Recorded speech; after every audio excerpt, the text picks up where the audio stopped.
तुम्ही अशा वयात आहात, म्हणून तुम्हाला ज्याचा सहवास खूप हवासा वाटतो आपण त्याच्यासारखे होणार आहोत, ही गोष्ट तुम्ही नीट लक्षात घ्या. आणि जो बाजार आहे ना तुमच्या भोवतालामध्ये, तुमच्या हातामध्ये आलेला, तुमच्या मुठीमध्ये आलेला जो बाजार आहे ना, त्या बाजाराला तुमचा व्यक्तिमत्व विकास करायचा नाही.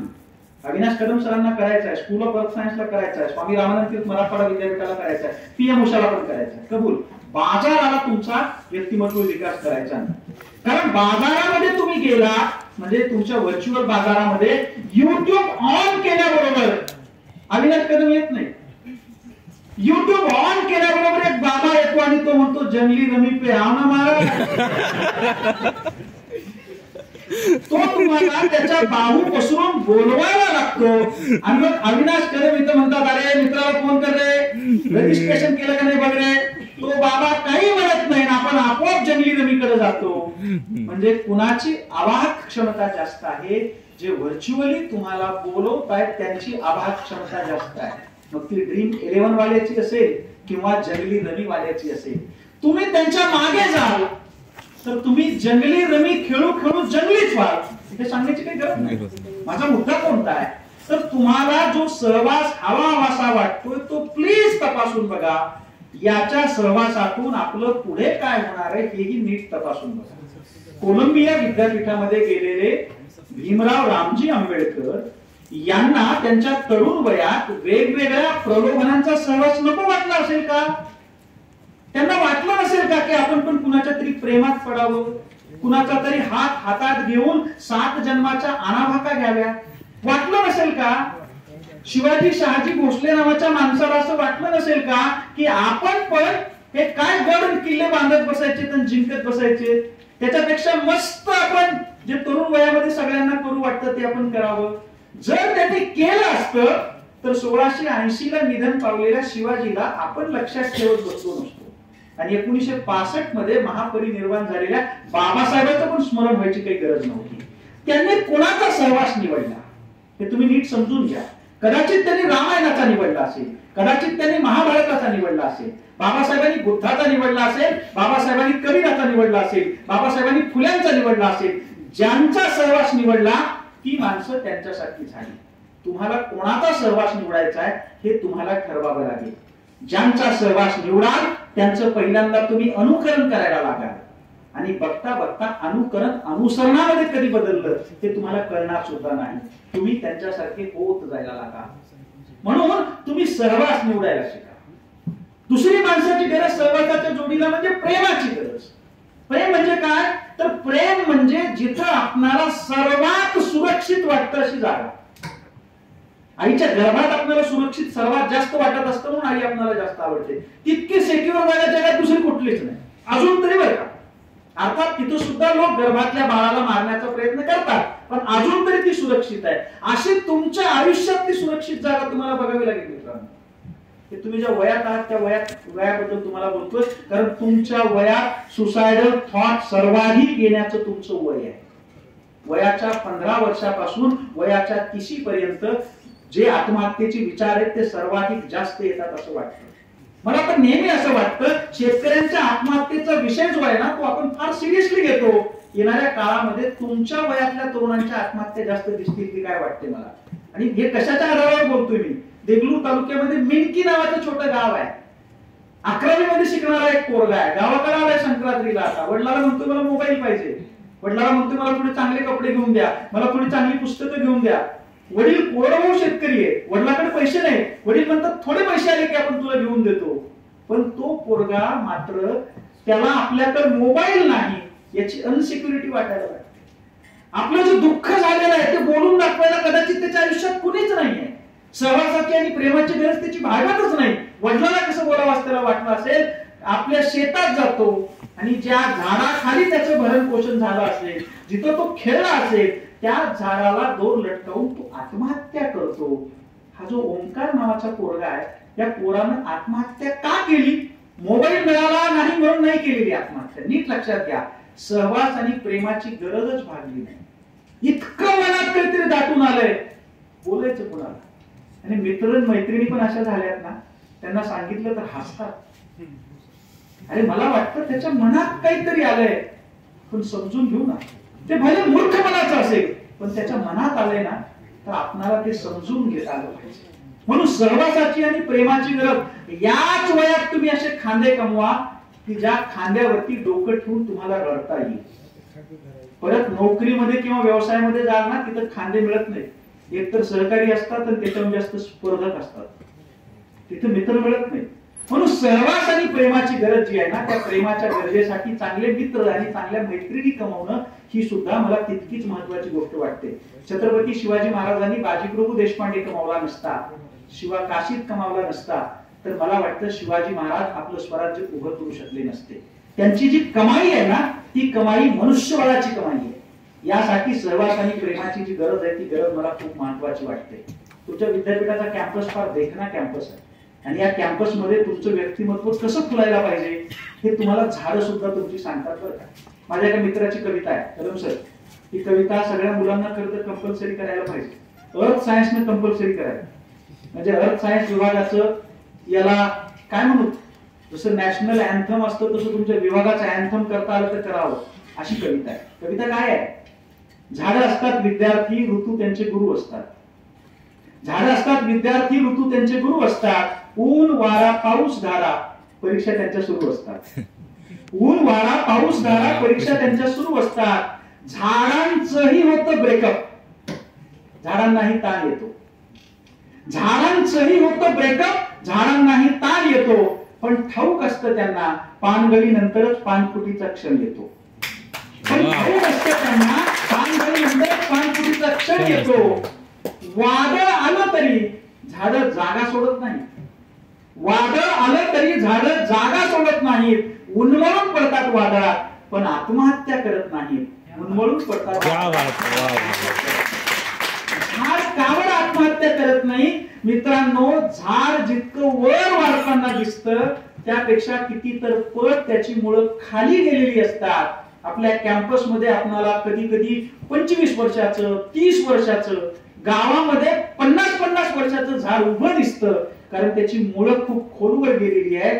त्याला त्याच्या उभं राहण्यासाठी जे पोषण द्रव्य लागतं ते त्या जमिनीतून तो मिळवू शकतो. तुम्हाला जे पोषण द्रव्य लागतं ते प्रेमाचं असतं.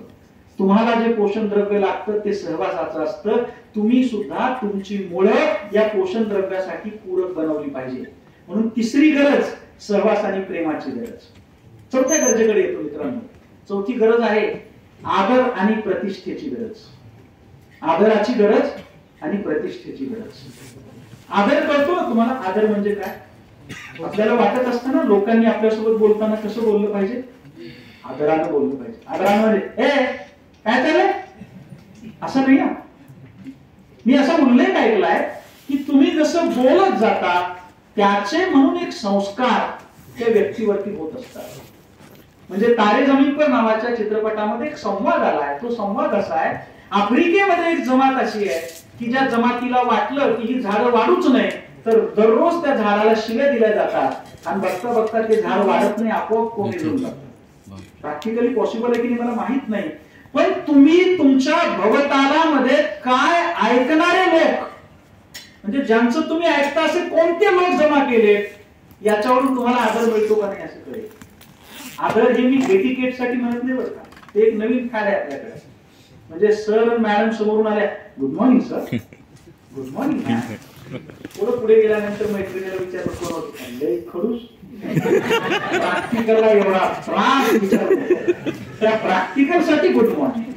हे तुमचा पर्सोना, हा तुमचा दिखावा, हा तुमचा मुखवटा, असं नाही. तुम्हाला आतून वाटतं का? तुम्हाला आतून वाटतं का?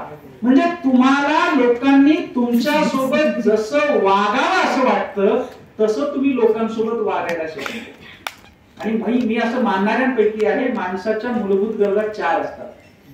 पहिली गरज अन्न, दुसरी वस्त्र, तिसरी निवारा आणि चौथी गरज आहे माणसाची आदर. सॉक्रेटिसनं याला थिओमस असं म्हटलं. आदराची गरज, मान्यतेची गरज.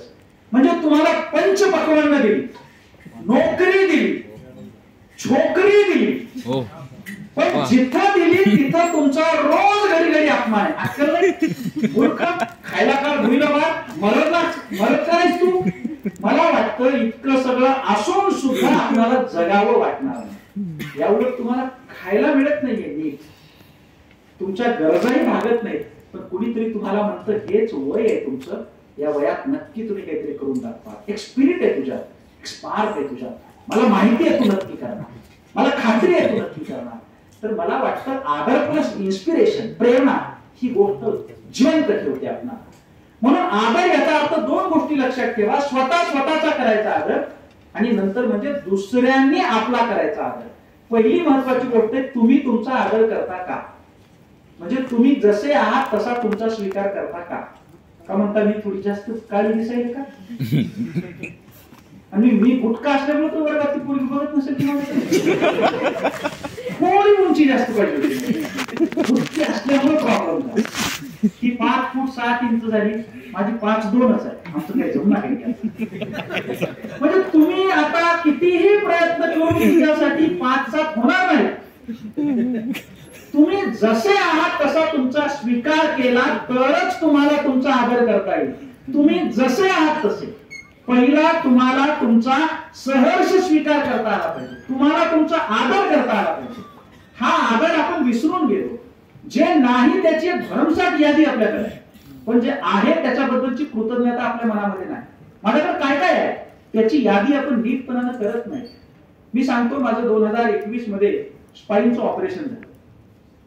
स्पाईनचं ऑपरेशन झाल्यानंतर झालं असं की मला 15 दिवस चालताच येत नव्हतं.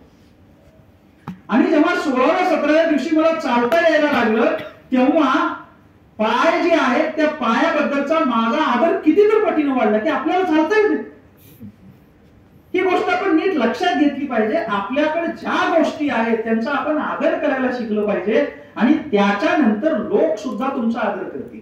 लोकांच्या आदराकडे बाहेर तोंड करून बघू नका की लोकांनी आपला आदर केला पाहिजे. तुम्ही पहिल्यांदा तुमचा आदर करा. जब वी मेट नावाचा सिनेमा बघितलाय का? त्याच्यामध्ये गीत नावाचे कॅरेक्टर आहे. करीना कपूरनी ते कॅरेक्टर रंगवले.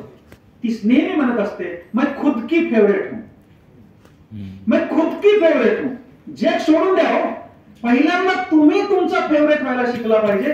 तुम्ही तुमच्या नजरेतली हिरोईन, तुम्ही तुमच्या नजरेतला हिरो व्हायला शिकलं पाहिजे.